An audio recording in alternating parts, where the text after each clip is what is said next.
back to the channel, and today we're continuing with our War of the Roses Midgard battle. Midgard, these are the rules from Rice Press, available through Two Fat Lardies.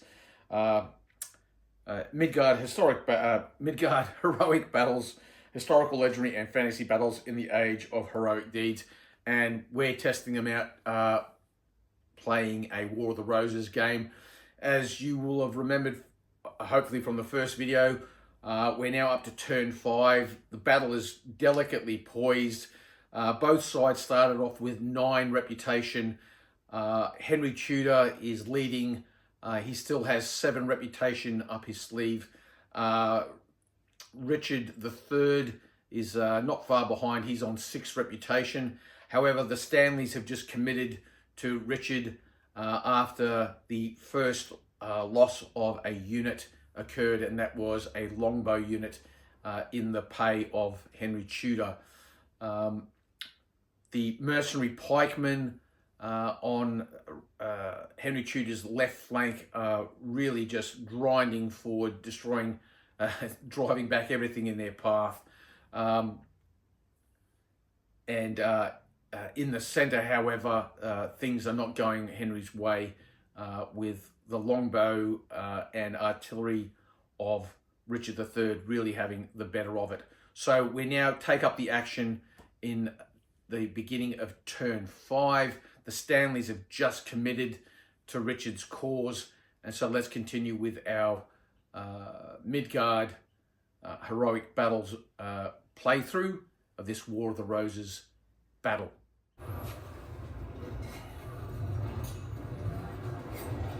So we're going to dice for initiative. Again, this is a home rule or house rule. Normally in Midgard, one side is declared the attacker and one side the defender for the entirety of the game. But we're going to just spice it up a bit, and we're going to allow each side basically roll 2 dice, and the side with the highest score will have the initiative for that turn. So it can fluctuate from side to side. And army commanders, in this case, Richard III, and in the case of the Lancastrian Tudors, Oxford, he's actually the nominal commander of the army. Henry Tudor is more of just a figurehead. They can use mighty deeds to add dice in to secure the initiative. And for every mighty deed they use, they get an additional die. So if you add 1 mighty deed, instead of rolling 2 dice, you would roll 3, and you would take the higher 2. So here in turn 5, neither commander wishes to use mighty deeds at this stage to influence the initiative. And so we're going to roll from now. The Yorkist, Richard III, will be the white dice. And he's rolled 5, but Oxford's rolled a 9. So Henry Tudor will have the initiative for this turn, the Lancastrians. So we'll go straight over to movement. Obviously that includes moving into combat. So the first thing we're going to do is Henry Tudor is going to move off in this direction because he can see Richard also pivoting to the flank. So that's their first move. Second move, he's going to go straight ahead. Needs to pass the command test to do that, and he does.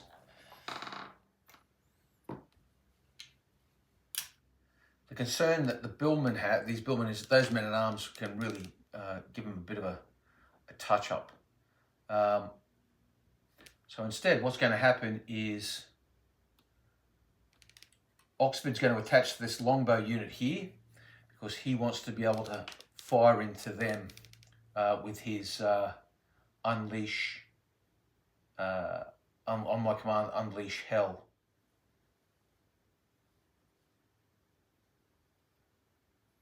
One, they're drilled so they can go a second time.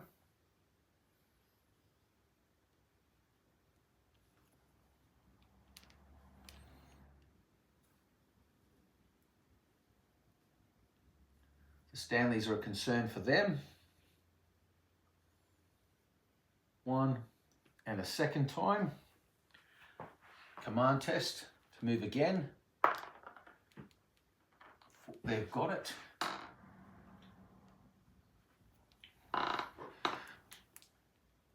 These guys are going to try to charge the guns. First move gets them to there. Their second move. Yes, they get. So they're going to go into close combat with these gunners.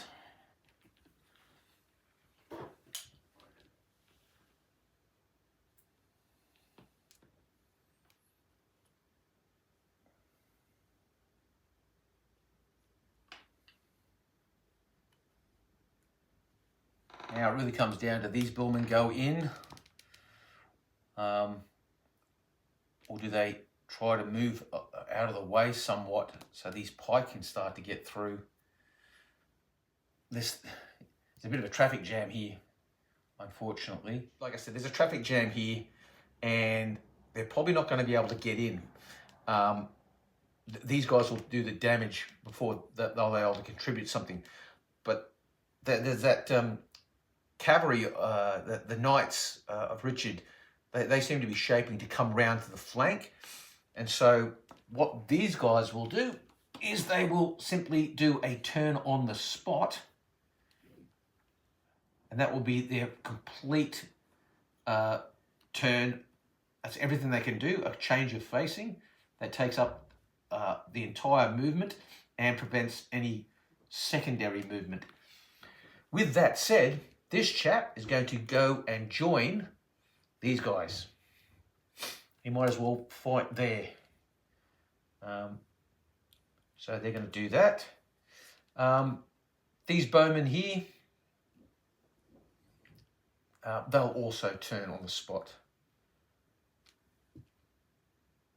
And that's it. That's all the movement for the Lancastrian side. Now we'll do hand to hand. Okay, so we have this round of combat to do here. These guys still have suffered no stamina loss. So their combat value is 12 plus Spears' tribute. That takes him up to 14, plus a level 2 commander. That takes him up to 16, and he's going to throw in one of his mighty deeds, hitting on 5s and 6s and re-rolling 1s. Now, there's not a single one there. 6, 5, 6, 5. Wow, that is an atrocious roll. 4 hits and nothing else. The rest are all 3s, 2s and 4s and not a single one. Wow, that's incredible. So 4 hits have been delivered onto this Billman unit. Now the Billman unit, they normally have, I think it's 10 or 12 dice. I better check. Billman 12 dice. Yeah. But they've got 12 dice, but they're down to 3. So there's only going to be 6 dice. And that's all they've got. So the Billmen have 6 dice.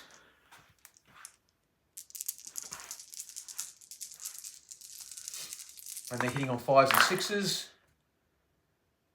Wow, that's an amazing effort. That is 3 hits. So these Billmen are plucky little devils. Okay, now saving throws. They've got 2 inbuilt. They have 1 from this unit here and 1 from that unit there. Sorry, 1 set of support. So 2, 4, 6. So they've got 6 dice to roll to try to fend off those 3 blows. They've rolled 1, which is enough to prevent them taking a stamina. Now these guys have got 2, 4, 6. They've got 6 of their own. So they're going to roll their supports, one for this longbow unit, one for this longbow unit, and one from these men-at-arms. Oh, disaster. Not a single save. So this means this unit will simply be destroyed. So they're gone. That's another 2 reputation points gone for Richard. And they now push on, and they will crash into this longbow unit at the rear here. Now we have to do a risk to general roll for the mercenary captain, the Flemish mercenary captain. 3 hits, so he's rolling 1 dice, and he's passed, no problem at all. Okay, so we'll now move on to the melee with the Irish Kern. Okay, so the Irish Kern, they have 6 combat dice, and they can also throw their javelins as they go charging in, which gives them another 3. So that's going to be 9 all up, and they're going to be re-rolling 1s. So there's a 6, a 6, a 5, and a 5. Another 6. There's 1, 1. So they're doing pretty well so far. But that's a 1 in return. So they've got 5 hits on the gunners, which is pretty good. The gunners, they have 6 combat dice. They can fire as the Kern come rushing in at them. So they will. So that's a grand total of 9. Plus they have their artillery captain, the artillerist, with them. So he'll be the white dice. So 6 and 6 and 6 and 5 and 5 and 5. Okay, that's going to be... Oh, and there's another 6. Okay, this went badly for the Kern. Obviously, the equivalence of canister was pumped into them then. That was the only thing that was pumped into them. Right, so they're going to get a support from here and a support from here. These guys are completely unsupported. So that's going to be a grand total of 4 saving throws, hitting 5s and 6s. And they've rolled 1, which takes 1 of the hits away. So that's their armour. I better check what the armour of guns is. But I know for the Kerns, in hand-to-hand, it's only 2. So that's 1, 2, 3. That's going to wipe them out. Because I'm pretty sure their stamina is only 3, and it might even only be 2. So the Irish Kern are no more. They've been sent reeling. However, they did do 5 hits, which is 2 risks to general on for the captain. So let's see how he goes with that. Well, 1 hit, and 1 is enough to kill him, but he does have a mighty deed, so he'll pluck that from his ear, and he survives. But that will cost him a reputation using a mighty deed. So they've lost another reputation there. They probably would have been better off letting him die, quite frankly, because they might not have lost reputation. Oh well, it's done now. But the reputation for the Kern, let's see what that's worth. Okay, so the loss of the Kern takes 1 point of reputation away from Henry Tudor's forces. So that leaves Henry Tudor currently sitting on 6, and Richard III is down to 3. So yeah, it's delicately poised. So with that said, now what we're going to do is we're going to go over to movement for the Yorkists. Okay, so these handgunners here, they're outside the kill zone of these pikemen. So for the first turn, as long as they stay outside the kill zone, and that it's at that point there, they can move in any direction because they are those funky little skirmishers. So they're going to, for the first move, they're going to move into the woods.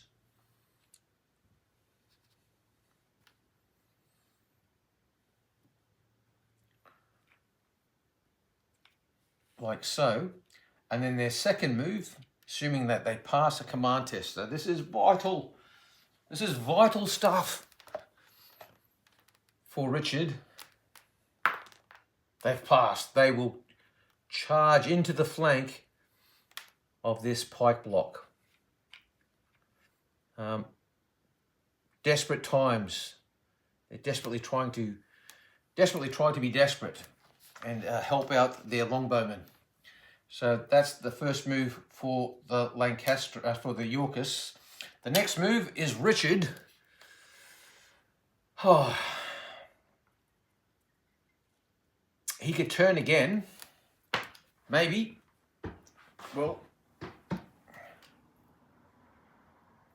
these men-at-arms, they do one move and then they don't need to test to do a second move because they're drilled and they're going to charge into those billmen. These archers,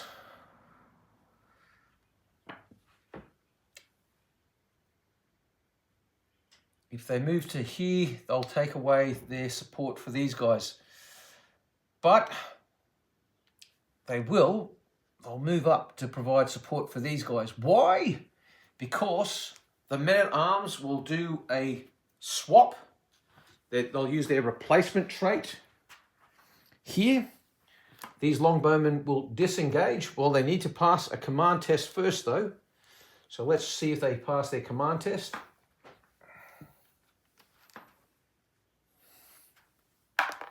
They do. All right. So they simply swap places with these men-at-arms. These guys go crashing in. And these guys are at the rear now. I don't think that counts as a charge.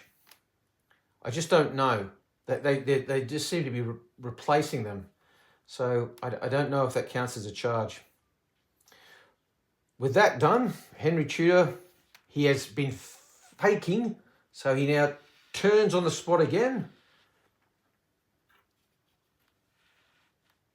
And he's shaping to charge down through here. Hopefully these guys can take care of the pike block. That's what he's thinking anyway. The rest of these guys, are they going to move? Well, yep, they've decided they're going to go forward.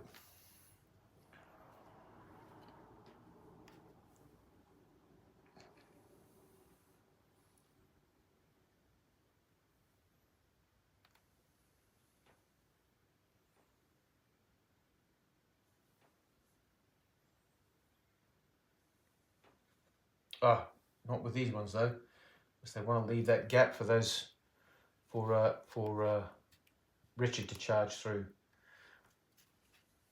He's trying to get into closer bow range. That's what he's trying to do, and that just leaves the perfidious Stanleys. So they pick their target.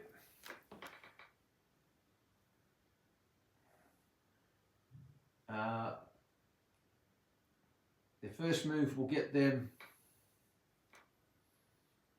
to here, and then they'll attempt to do a second move towards those guys. So, no, they failed. He does have a single mighty deed, and he could spend it to get them to move forward, and he will. Because Stanley has got his dander up. Oh, apparently not. Well, the Stanleys, they might have committed, but have they really committed? And that's all the movement. So now we're into hand-to-hand again. Actually, the Stanleys could have advanced without using a mighty deed. They are classed as drilled, and as a consequence of that, they get their second move free if it's only a single dice command test. Okay, in here, what we have is the primary fighting unit and a secondary unit on the flank. So the primary unit will add their men-at-arms, so they're 12 dice, and they have spears as tribute, so that takes them up to 14 dice, and they're hitting, they're also re-rolling, no, they're not re-rolling ones because they're not charging, but 14 dice, all the same, that's kind of handy. And then we'll see what the handgunners add to it as well, but we'll do these guys first. 5s and 6s, 1, 2, 3. Wow, that's a pretty good roll. 4, 5, 6, 7. So that's 7 hits inflicted by the men-at-arms. They're obviously very angry men with inconceivably large choppers. So the handgunners, they're a secondary unit. They'll add half their combat dice. Where the penalty for the flank is these guys will have their dice halved because they have a unit on their flank. So 3 dice from the handgunners hitting on 5s and 6s. Oh, 3 hits. These handgunners are wild. Okay, they don't pay a penalty for fighting in rough because they're agile. Okay, so that's a grand total of 10 hits. Now, fighting back, what we have is 12 for the pike block, 2 spears as tributes, which will take them up to 14. They're going to be halved, so they're going to go down to 7 because they've got a unit on their flank. And but they are re-rolling 1s. So a flanked pike block, not so crunchy. Now, they do have a level 1 leader also there, so that's going to take them up to, well, yes, it would be 14, 15, halved rounding up. I'm pretty sure you round up. So that's going to be 8 dice. He won't throw in his mighty deed because he might need that. Well, he's going to be rolling 4 dice, so he might need that to see if he can save himself. 1, 2, 3, 4, 5. Well, they've done all right. They've given 5 back. Okay, let's resolve this now. Now we do the support saves. For the men-at-arms, they have 2, 4 dice to roll. So they'll roll their 4 support saves and see if they can get rid of some of these 5 hits on them. No, not one. Not one. Okay, so they'll take a hit. Now the pike, they have 10 hits on them. They have no supports except their inbuilt generic ones for being a pike block, and they haven't saved any. So that's going to be 1, 2, 3 hits on the pike block, which means they have seriously lost this. They're in a bad way. They will go back a half a spear. But before they do that, we now do the risk to their hero. 10 hits, which is 4 dice. Oh, and he didn't take any hits at all. So happy days for them. Yeah, sorta. So they will now get pushed back half a spear throw. There's more. Because the Swiss were on 3 stamina losses, which means they only have 1 stamina left, and because they got a retreat result and they have enemy in their flank, if you get a retreat result with enemy in your flank, that's another stamina loss immediately. So that's 4 stamina. That unit goes pop. So those those Flemish mercenary pikemen are gone. Their reputation is 3 because I'm giving them the ratings as a Swiss pike block. So because they're trained in the Swiss style. So that's 3 reputation. So now both sides are sitting on reputation score of 3. They're both down to 3. It's getting to the business end of the battle. Right. So what happens with this chap? Well, we're going to sort that out in a minute. But also there's another melee still to go, another hand-to-hand combat, which is these men-at-arms versus these billmen. But let's find out what we're going to do with this mercenary captain of pike. So the captain is going to, he could stand there and fight on. He does have battle smiter, but he's not. He's going to move to a unit directly to his rear, which is the other pike block. So he's back where he started from originally. He's back with these pike guys. But that's going to cost them another loss of reputation. So that means that Henry Tudor is now down to 2 points of reputation, and Richard is on 3. They need to gain some reputation back. Some heroes need to step up and do some dramatic stuff to gain reputation. Right. The next combat is this one here. If this goes badly for either side, it could be the end of the game. So now we're fighting in here. It's 12 versus 12, but the difference is the men-at-arms have spears as tribute, so they'll gain 2, and they'll be re-rolling their 1s. So we'll do the attacker first, obviously. That seems the polite thing to do. 12 dice plus spears of tribute, spears as tribute. Re-rolling 1s. Well, there's a 1. There's a 1. 5s and 6s are hits. 1, 2, 3, 4, 5, 6. They have done well. And they get to re-roll their spears as tribute dice because both of them rolled 1. And they've got 1 back. So that's a grand total of 7 hits. So they've given 7. 12 coming back at them now. 1, 2, 3. I don't think that's going to be enough because I think men-at-arms, I think their armor is 4. But I'll check that momentarily. Regardless, the men-at-arms have 2 saving throws from these guys here.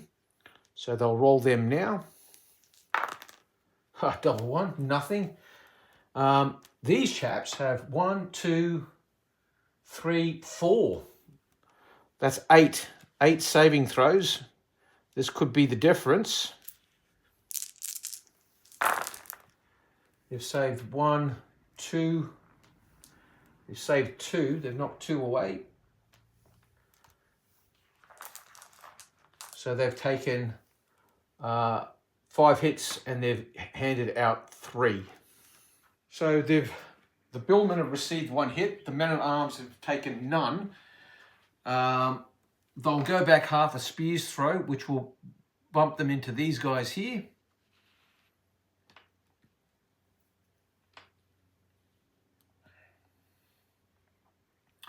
They'll have to test to see if they suffer a loss. They don't. These guys will have to test to see if they suffer a loss. They don't. Yeah.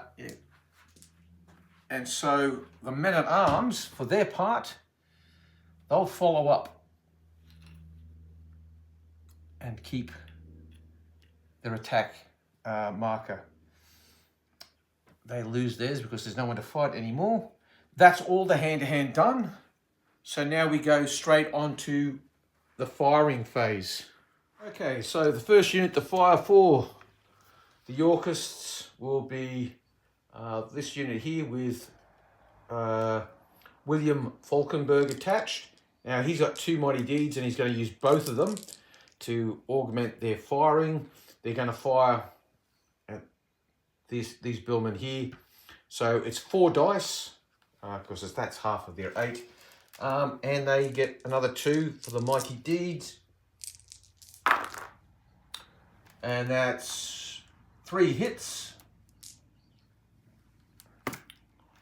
So that's going to be 1 casualty. And they'll have to do a test, obviously, to see if they recoil from the fire. And they pass. So that's their firing done.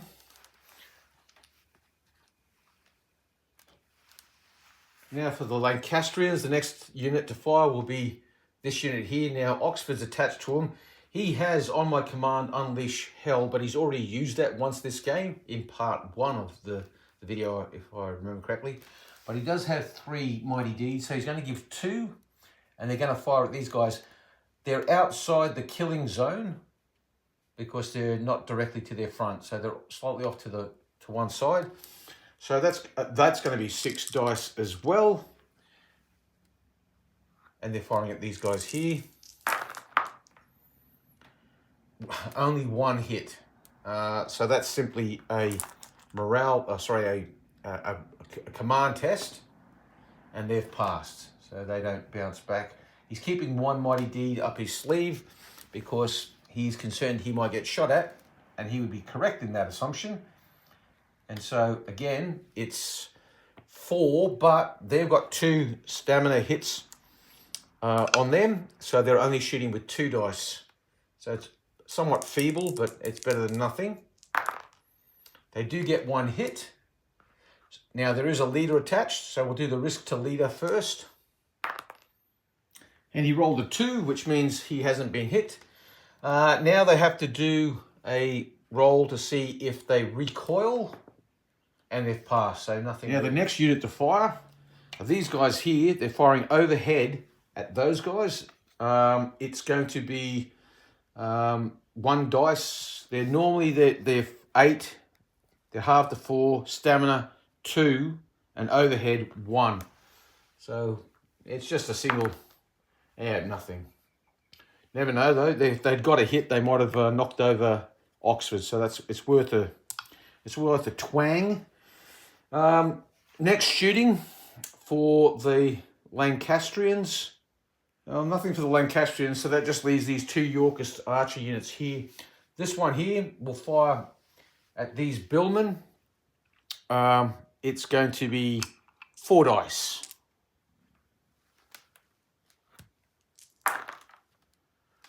Two hits, which is another casualty on those guys.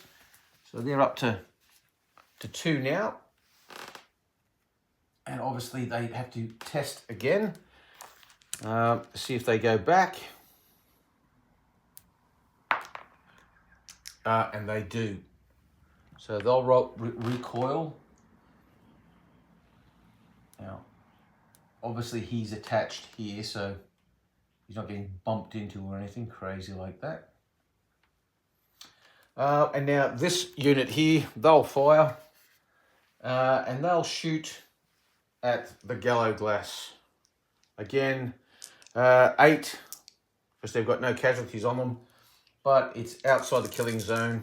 4 dice, 1 hit, which is nothing. We simply test to see, there's a leader attached. Does he suffer a wound or anything like that? We need a 1, nope, 2, close. But they do get a hit. Do they retreat? No, they don't. That's all the firing, and that ends turn 5, and now we're going to move on to turn 6.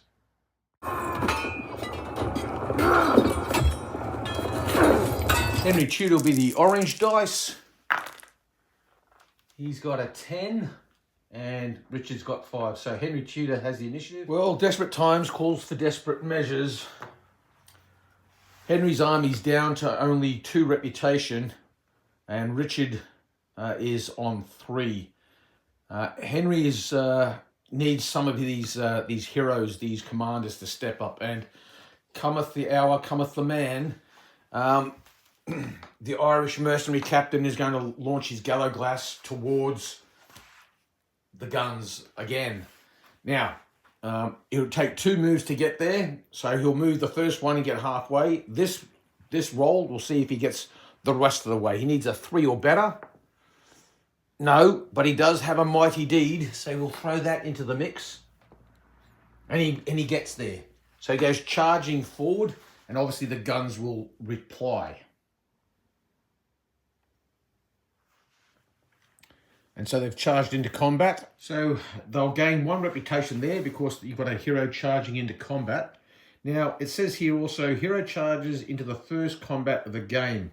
Now, I'm wondering if that's, because obviously this is not the first combat of the game, but this is the first hero that has led a charge. So I think I think that's the case as well. I'll check, but they've definitely gained 1 reputation, and they might have gained 2. So it's yeah. Anyway, I'll check the book of words and see what it says. Well, I've looked in the rules, and I'm still not completely clear on this one, but I'm just going to assume that because he's the first general from the Lancastrian side to launch a charge in this game, then Captain Fitzpatrick there will gain another initiative, another reputation taken for his side. So they've gone from 2 back up to 4 due to that charge. Well, let's continue on with the rest of the movement, and then we'll come back to resolving hand-to-hand combat in due course. So now we're going to have another charge by another commander. This time it's the army commander, and he's going to charge those archers there.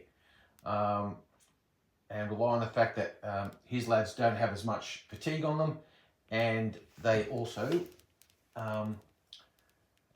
have him accompanying them with his 3 mighty deeds. So, with that said,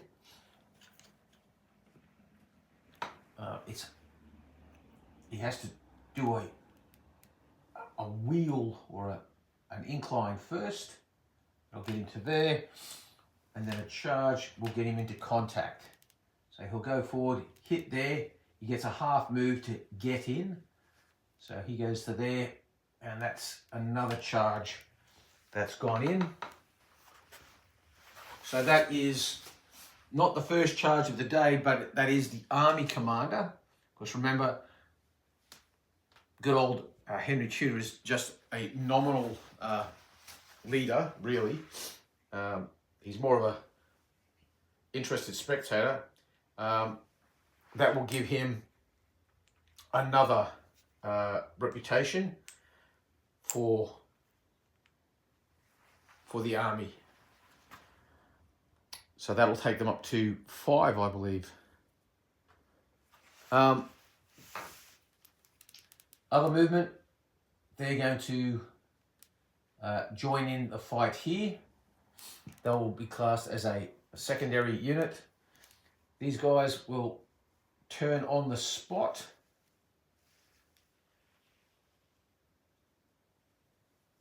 The pike, well, they're also going to turn on the spot because they can see this threat from these men-at-arms.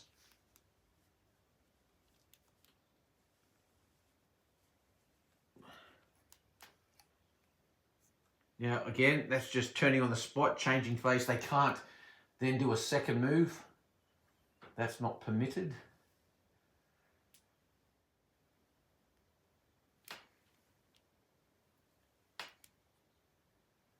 These guys, well, they're concerned about that cavalry. So they're going to move back directly to their rear. And these guys are going to move once to there, and then pivot in this direction.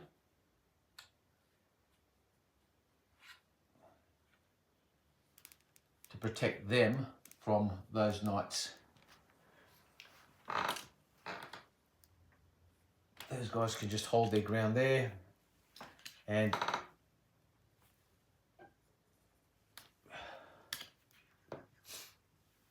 now the only other movement, Henry Tudor simply he wheeled slightly and then sidestepped, just trotted to a flank. So that's where he is. So at the end of all the movement, the Lancastrian line looks like this. There's going to be some fighting here. Those men-at-arms have come up. That's Norfolk, I'm pretty sure. Or it could be Northumberland. I'll have to check. He's come up in support of these billmen here.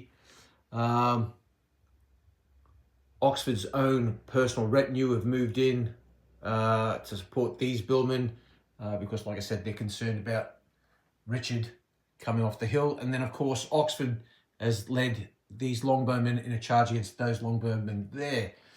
And then, of course, the Irish are being very Irish, and they're this battle here is concerned by the presence of the Stanleys. Not that they've really done much. Okay, so that's all the movement done. So now we'll resolve hand-to-hand combat. So the first one we're going to resolve is this one here. Oxford leading these longbowmen forward. They have 1 stamina loss, so they'll be fighting with their full fighting allocation. So that's 8 dice. Oxford's a level 3, so that's another 3, and he's going to throw in a mighty deed, so that's another 1. So that's going to be 8 plus 4, it's 12, and they're re-rolling 1s because they're charging. Let's see how he goes with that. Hitting on 5s and 6s and re-rolling 1s. So he's got 1, 2. Got, oh, there's 1 1 there. Okay, so he's got 6 hits. That's going to wipe them out if they can't. Well, even if they take away 2, they're going to be done. So they're going to get wiped out. But they're normally 8. They have stamina losses of 2, so that'll cut them down to 4. They could use half their firepower, which is normally 8, but their stamina down to 4, halved 2. So they've only got 6 dice coming back at them. And they've got 2 hits. So that is going to be 1 stamina on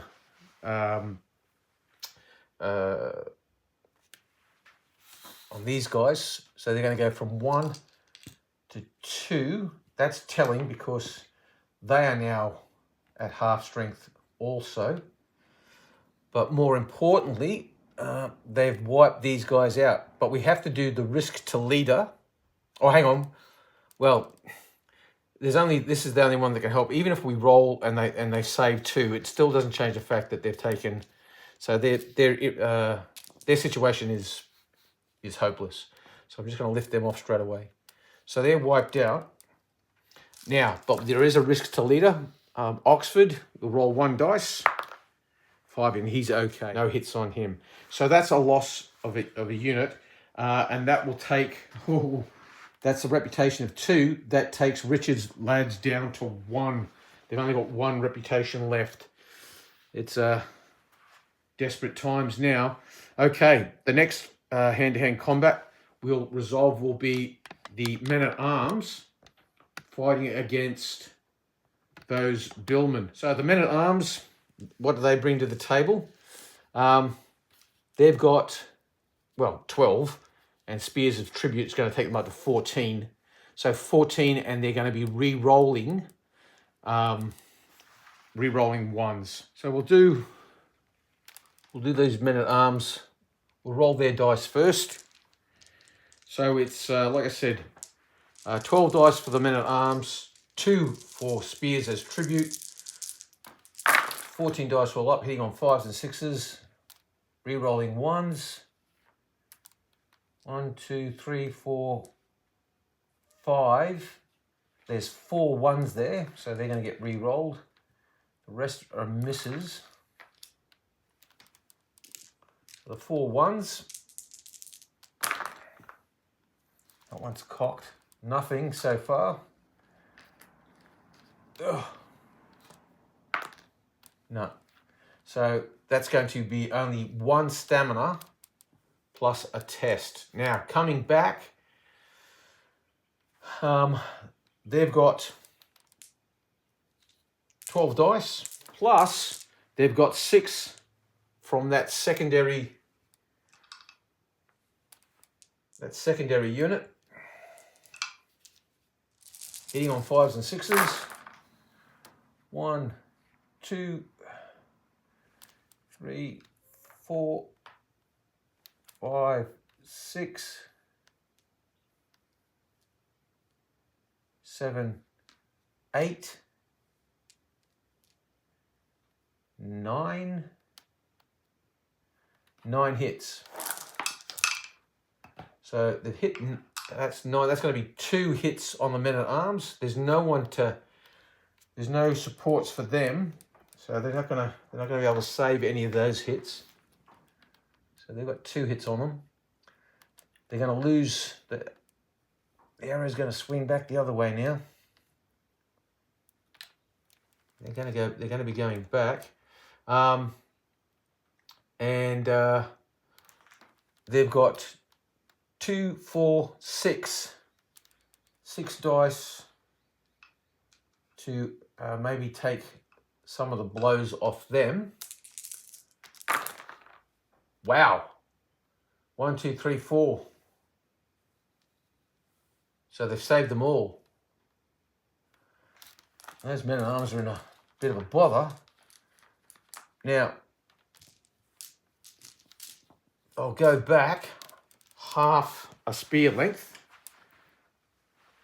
and that will have them bumping into the back of these guys. Only just is all it takes. And these guys will they go forward? No, they won't. They won't follow up. Or do they have to? I think they can choose not to. I'll check. To hold ground, they must pass a command test. So we'll do these guys first, the primary unit. They don't, so they're going to have to follow up. They got no say in the matter, and they push on. Now I've got to work out if they've recoiled into these guys. I suspect that's going to be an automatic loss of 1 point of stamina. Yes. So if they retreat into an enemy unit, they automatically take 1 point of stamina loss due to disorder, and they must halt 1 blade's length away, which is 1 centimeter. So they've been pushed back. These men-at-arms came forward manfully, got driven back by the billmen and their men-at-arms allies. They retreated back, stopped 1 blade's length away from contact, take 1 point of stamina loss because they would have contacted them, and then that's where they're at. Now, these guys here have to also do a command test to see if they don't follow up, each one in turn. So, and they're going forward also. So obviously, they've got their dander up. And so that's where they are now. Okay, so the only other combat we have to resolve is over there. Okay, the Gallo Glass. Mighty, they've got 12 combat dice, 2 spears as tribute, that'll take them up to 14, and they've got a level 2 leader in it there as well, Captain Fitzpatrick, so that's going to give them 12, 14, 16 dice, hitting on 5s and 6s, re-rolling 1s, 1, geez, that's horrible, 2, 3 hits, only, mind you, there's a fair few 1s in there, 1, 2, 3 1s, 4 1s, lots of 2s and 4s. Okay, see how many extra hits they get out of this. They've got 3 hits so far. Okay, 3 hits. They've got 3 hits. That's pretty underwhelming. So 3 hits. Now this guy here is going to fight back. He's got 6 for the guns, 3 6 for the guns, 3 for the guns shooting as they come in. And a level 1 leader. And he's going to keep his mighty deed because he might need it to save his skin. 1, 2. 2 hits. So both have done pretty poorly. They have no supports, so they're going to take their 2 hits, which will give them 1 casualty or one stamina loss, and they have to roll to see the risk to general in the box, so it doesn't count. 4, he's okay. This guy here, 1, 2, 3, 4 supports. I've taken away 1. which means they take no hits at all. But there's a risk to general there for them as well. And he's okay. So both have taken 1 hit each. The artillery actually should have got another 2 support dice rolls because they're uphill. So that gives them additional support rolls. So yeah, I said 1 hit each, 1 stamina loss each.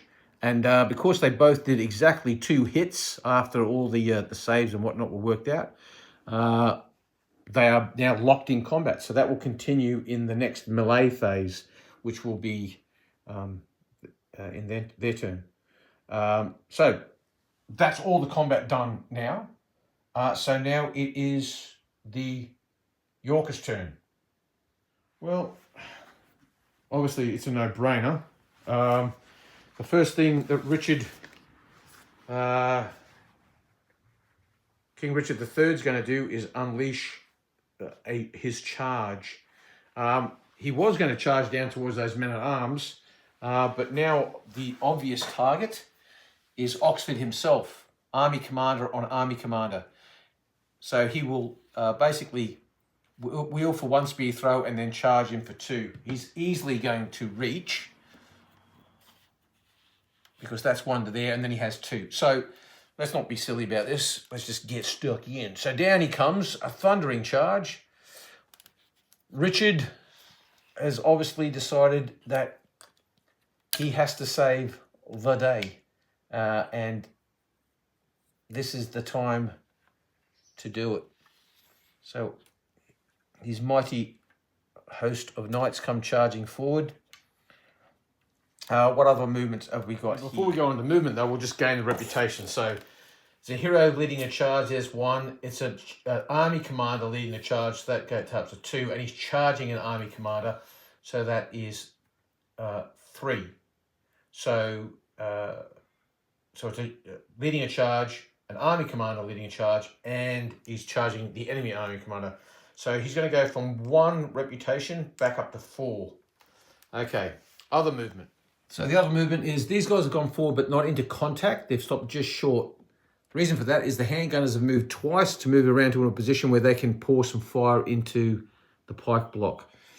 These archers have moved up in support of Richard, as have these 2 units of archers and longbowmen. There was a push here. Both of William Neville's mighty deeds had to be used to get these guys to get to that second move, that second time to get to that point. But they got there. He's moved forward. They've moved forward in support.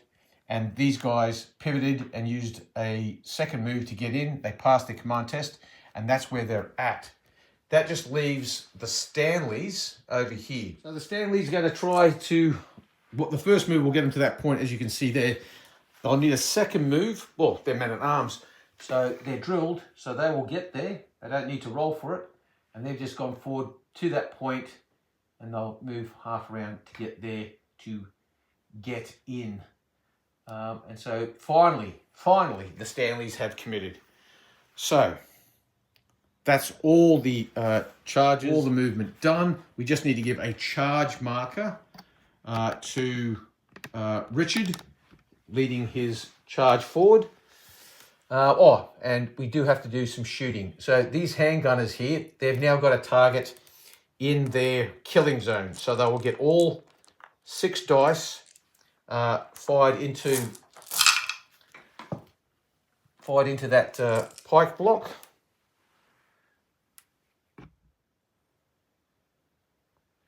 So 6 dice. And they've got 3 hits, which is enough to cause 1 casualty. So they're up to 2 now. They have to do a test to see if they recoil. They don't, but they have to do a test to leader. And he's okay as well. So Richard unit has 10 dice straight off the back. Now they also have thunderous charge, which means they'll be hitting on 4 plus, not 5 plus.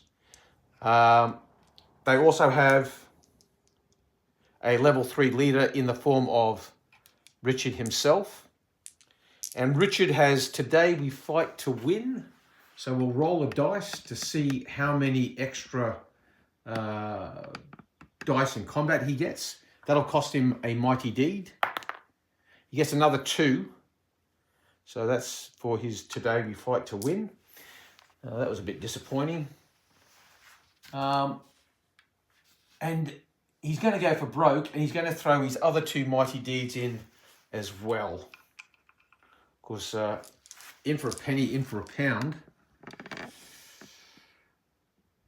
Okay, so Richard has got a grand total of 10, 11, 12, 13, 14, 15, 16, I think 17 dice. So it's 10 plus the 2 for Today We Fight to Win. That's 12. 3 for Richard himself is 15, and 2 more for his Mighty Deeds. Actually, 1 more. He'll keep 1 just if he might need it. So 16 dice. Let's see what he can score out of that. And now he's hitting on 4+, so that's nice because of the thunderous charge and re-rolling 1s. So he gets to re-roll that 1. I'll take away the 3s and the 2s.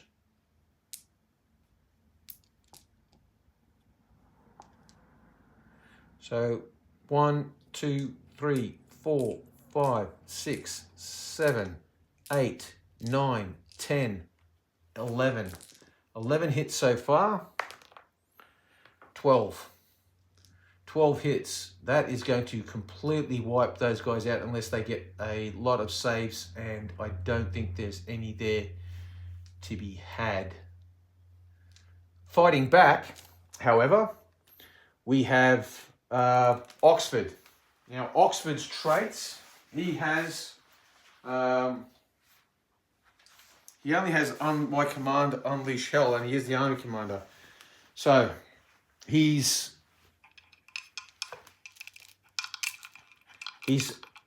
fatigue, or sorry, the stamina loss is at 2, so he's at half strength. So normally 8, so that's 4. Plus, he can shoot with half the normal, which would be 4, but he's at half strength, so it's 2. That's 6. He has the army commander involved, so that's another 3. And he has 2 Mighty Deeds, and he's going to use one of them to help in the battle. He's hitting on 5+.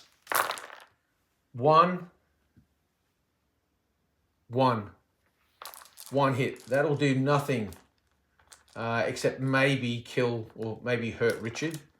So we'll do risk to leaders now. Richard's got 1 hit on him, and he's fine. By contrast, oh dear, Oxford has, he's going to have to roll, he's got to roll 4 dice and not roll any 1s. And he's got 2 of them. All right, he's got 1 Mighty Deed up his sleeve to attempt to parry away 1 of them. And he has, but he'll take 1 hit, so he's now wounded. And the unit that he's with is destroyed. So that unit's going to go pop. We'll get that out and then we'll come back. Oxford's going to lose 2 reputation for the loss of the longbow unit. So that takes them back down to 2. He lost 1 using a Mighty Deed to fend off 1 of those wounds. So that means they're down to 1. Right.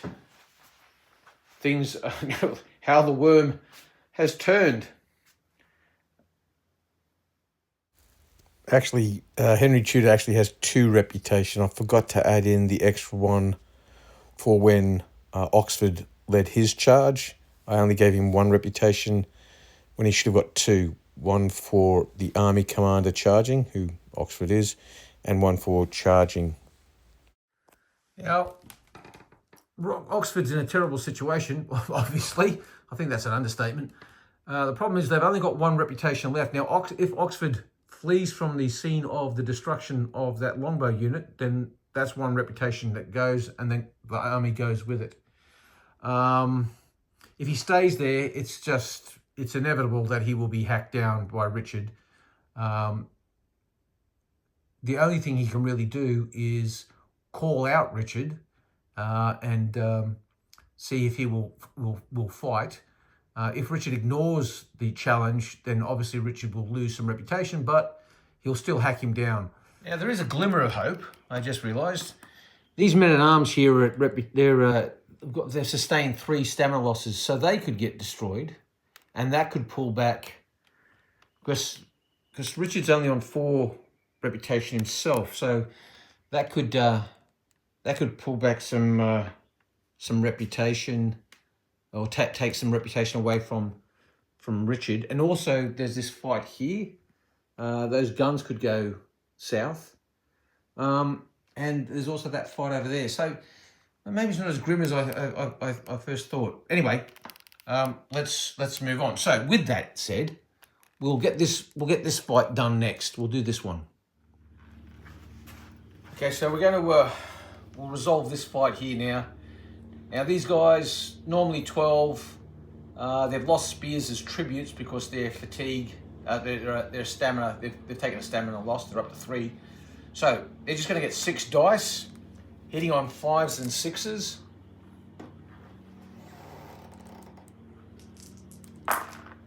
Oh jeez, they've got only 1 hit. They've delivered just 1 hit, which is pretty ordinary. Now, by contrast, these guys have 12, but they have no other bonuses. So they've got 12. They're going to be hitting on. They're going to be hitting on 5s and 6s, but re-rolling 1s. But they also get an additional 6 dice from these guys. These guys also have spears as tributes, so that's going to be 14 all up. But they're halved, so that's going to be 7. So 12 and 7, and they're hitting on 5s and 6s, re-rolling 1s.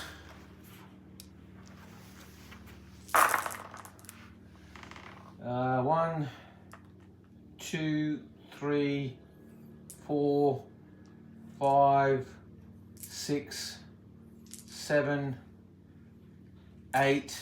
I think that's going to do them in.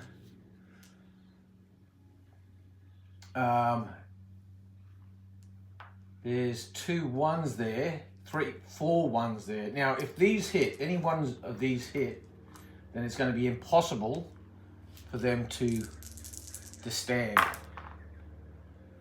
Well, maybe not, I don't know. So there's another one. So 2, 4, 6, 8, 9. Now, they have 2 possible saves from here because they are not in contact. They haven't achieved them, so these guys are going to be completely destroyed. Now, that costs them, if I'm not mistaken, I think they, men-at-arms, I think their reputation is 3. Men-at-arms on foot, reputation 3. So now Richard's down to just 1. Just 1 reputation. So it's 1 for Richard, 2 for Henry Tudor. We have to do the next fight is against the cannon by the Gallowglass. So now we have this fight to resolve. And looking at this, I've just realised this could actually win it for the Lancastrians. They only have to get 1 more hit on these guns and they'll be destroyed. If they're destroyed, that'll take away the last of the Lancastrian reputation. The Yorkist reputation tokens. If the Gallowglass can do this and not, if they can take out the guns and not themselves be destroyed, then they should win. If they can't, if they both get destroyed, it'll be a mutual destruction. It'll be a draw. And if the Galloglass are destroyed and the guns aren't, then it'll be a victory to the Yorkists. So let's go through the numbers.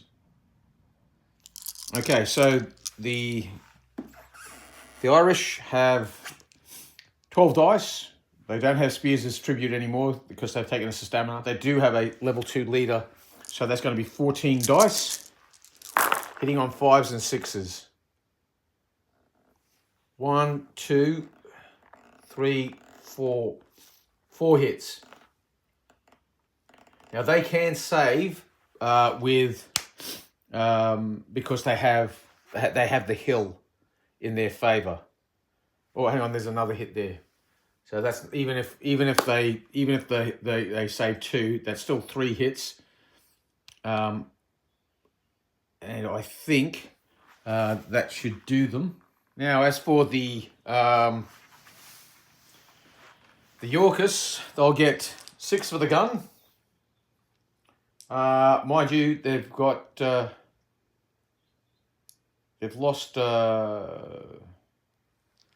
1 stamina, and they only have 2, so that's only 3. That's only 3 dice from them. They have the artillery captain with them, so that's another 1. And then they get 6 dice from these chaps coming to their aid.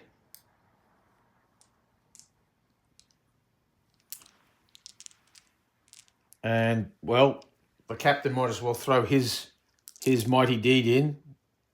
So that's another 1. So that's a grand total of 6, 7, 11.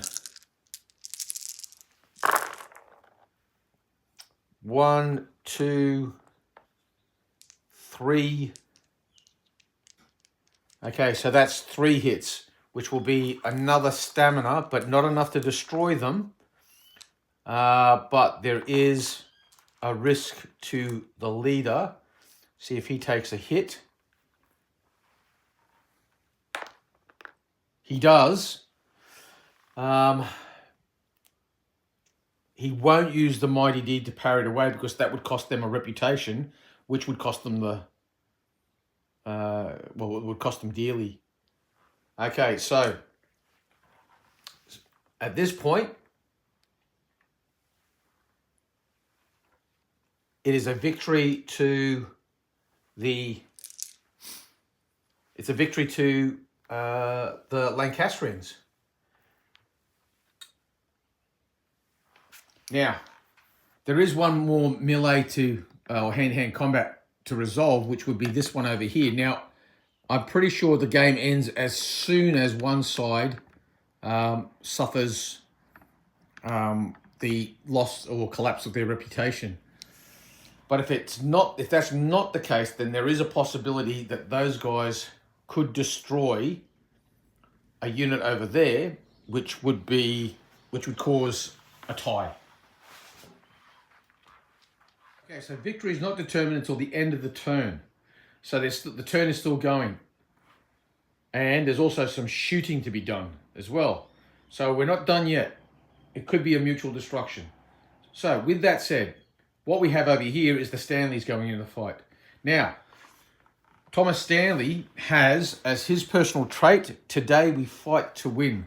So let's see how many dice he gains by using that trait.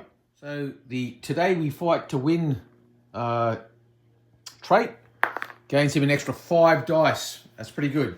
So how many dice all up? So he's got 5 plus 12 plus spears as tribute.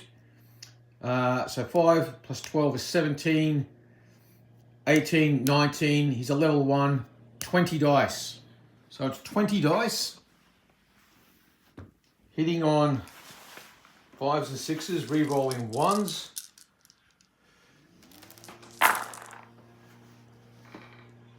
One, 2, 3, 4, 5, 6, 7, plus there's a lot of ones here. All right, now, as it stands so far, he's almost destroyed that unit. He needs just one more 5 or 6 on 4 dice, and that'll do it. There's no support, so they can't do anything about it. And he's got 2 5s. All right, so 1 stamina, 2 stamina, 3 stamina, 4 stamina. So he's completely destroyed them. Now, they come back with 12 dice of their own, plus spears as tribute, so 14. So here's 7. We're going to roll them twice. Wow, 1, 2, 3, 4. So 4 hits so far. 5, 6. And a risk to leader.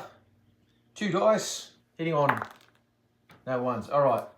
So that will destroy them, but not destroy them. Well, the irony is not lost on me. The Stanleys have really come through for Richard when it was needed the most. Both sides have lost, at the end of this term, both sides will have lost all their reputation. So essentially, what we have here is mutual destruction. Okay, so for the sake of completeness, we'll do the shooting. These guys firing 8 dice into them because they're in the kill zone now. 1, 2, 3, 4. Wow, that's... Oh, and we've rolled 1 dice short.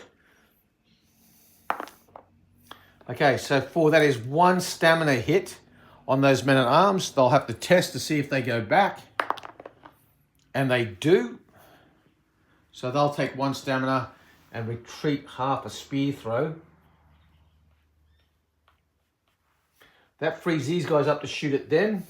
It'll only be 4 dice.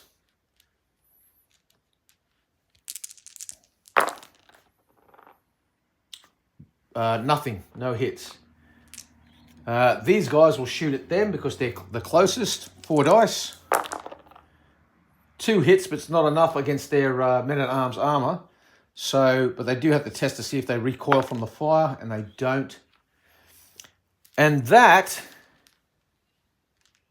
all she wrote. That's all the shooting, and it is, we have a mutual destruction. And that's Midgard. So this is the situation at the end of this turn. Now, both sides, their reputation vessels are empty. So technically by the letter of the law, this is a drawn battle, mutual destruction, whatever you want to call it. At the start of the game, I only gave both armies 9 reputation, and that was just kind of arbitrary because I wanted to have a quick game. The truth of the matter is there's probably more reputation. If I did it based on points, there would probably be more reputation still in the vessels, and we might still be able to get 1 more turn out of this, maybe 1 more turn at the most, I suspect. And if that was the case, the sensible thing for the Henry Tudor's cause would be for Oxford to call Richard out for a mano or mano one-on-one. Now, Oxford is wounded, so he's only got 2 mighty deeds, and Richard would be with 3 mighty deeds. So the odds would be in Richard's favour, but however, not as heavily as they are right now. And if Richard was to refuse the challenge, then he would lose reputation there. So at least if Oxford was then cut down or dashed away to join another unit, that the harm to reputation for both for Henry Tudor's side would be minimised. So anyway, that's it. That's my first playthrough of solo playthrough of Midgard. I've tried to be deliberate and methodical. I've tried to cover all the rules correctly, and I'm sure I've made mistakes or missed a couple of things here or there, but you're always going to get that when you play solo. So let's just wrap it up there, and I'll just share some real brief thoughts on the rules, and then and then that'll be it. Okay, guys, so that's Midgard. Like I said, I really like these rules. I think now that I've had a playthrough and I've been more methodical and more deliberate in my approach to it, I've been able to really appreciate the nuances and the design philosophy that's gone into these rules. I will do another video, a short video, just with a formal rules review, where I use a rating system, and I'll do that in the next few days. There's a lot on my plate at the moment. There's a lot going on with my kids. My son's into his hockey finals now, and his team is playing in two preliminary finals, one for his club in the local competition and one for the state pennant. So that's going on at the moment as well, and so I've got to stay focused on that in supporting him to get that done. So there might be a little bit of a lull, at least a few days before I can get a formal video together to do a review of these rules that I think they deserve. Midgard's a really good set of rules. I highly recommend them. But like I said, I think it warrants doing a detailed review, and that will come shortly. I hope you've enjoyed the game, and like I've said before, without doubt there will have been mistakes made. Just a little bit about the terrain. The terrain I've used are a combination of cigar box terrain maps and Geek Villain terrain maps. They're fantastic. I'm pretty sure the Geek Villain ones are available in the UK, and Cigar Box, I believe, are still available in the United States. The miniatures are overwhelmingly, the majority of miniatures are Perry miniatures, a mix of metals and plastics, and the pikemen, I believe, are Steel Fist miniatures. I can't remember where I got them from, but I'm pretty sure they're Steel Fist. And the Gallo Glass, they're a combination of antediluvian miniatures, and I think antediluvian located in Ireland, but they could be the UK as well. Either way, fantastic miniatures. And the Irish are also, there's some Perrys in there as well. So that's the miniatures, and that's the terrain. And this is Midgard, and I hope you find the rules or the playthrough interesting. Please share any comments, like, share, and subscribe. Tell me if you want to see more Midgard battles. I'm really keen to play Trojan Wars with them. I think these rules would be fantastic for the Trojan Wars, and obviously I think they'd be great for some fantasy battles. And maybe for the first time, I will actually indulge in a fantasy battle. I've got a whole bunch of War of the Roses miniatures, the Games Workshop ones. Hate's a terrible. I don't hate the Games Workshop rules. I just don't like them very much. They're not my cup of tea. But hey, I'm sure there are people there that love them. But I do love the miniatures, and I've been able to get a lot of them secondhand, and I'm in the process of repainting them and basing them up. And I know I'm going to base them for Midgard. So with that, I'll wrap it up, and I'll catch you on the next one. Yippee!